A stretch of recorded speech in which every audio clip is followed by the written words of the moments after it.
Sylvain Lyotard, vous êtes cartographe, vous êtes dinois, donc vous connaissez bien le terrain. Alors on vient de parler de la ligne réouverture, remise en activité de la ligne 10, Digne-Saint-Auban, Digne-Sisteron. Concrètement, actuellement, il y a une pétition qui est en cours depuis l'automne passé, l'automne 2012.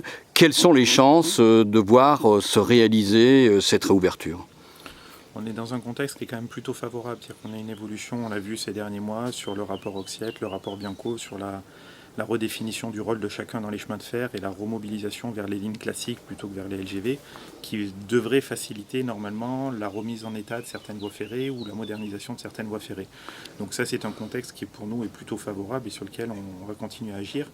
La loi de décentralisation, on a quelques attentes aussi par rapport à ça, concernant l'éventuel transfert du domaine public ferroviaire d'intérêt régional, si les régions en font la demande, de l'État vers les régions, de manière à pouvoir faciliter aussi la réouverture et sortir de l'opérateur national qui actuellement pour nous est plus un blocage que quelqu'un qui est un élément moteur sur ce dossier-là. Alors, d'ici les élections, dans les mois qui viennent, il y a les élections 2014 municipales, 2015 régionales.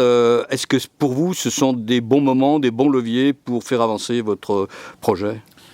Des bons leviers, je ne sais pas. Par contre, c'est sûr qu'on va interpeller les différents candidats sur les différentes municipalités le long de la ligne. Donc on va les interpeller à partir de cet automne pour les candidats déclarés sur leur motivation par rapport à la réouverture et à la remise en activité de la ligne.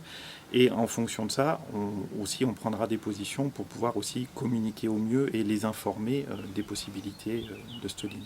Donc la remise en service Digne-Saint-Auban, Digne-Sisteron, c'est pas une arlésienne ? Non, et puis on continuera à se battre. Il y a de fortes chances qu'on puisse arriver à quelque chose avec le prochain contrat de plan État-région. Si ce n'était pas le cas, il y reste d'autres possibilités techniques et financières. Et on ne s'arrêtera pas là, c'est une certitude. Donc il y aura une interpellation forte des élus, des pouvoirs locaux, de l'État ?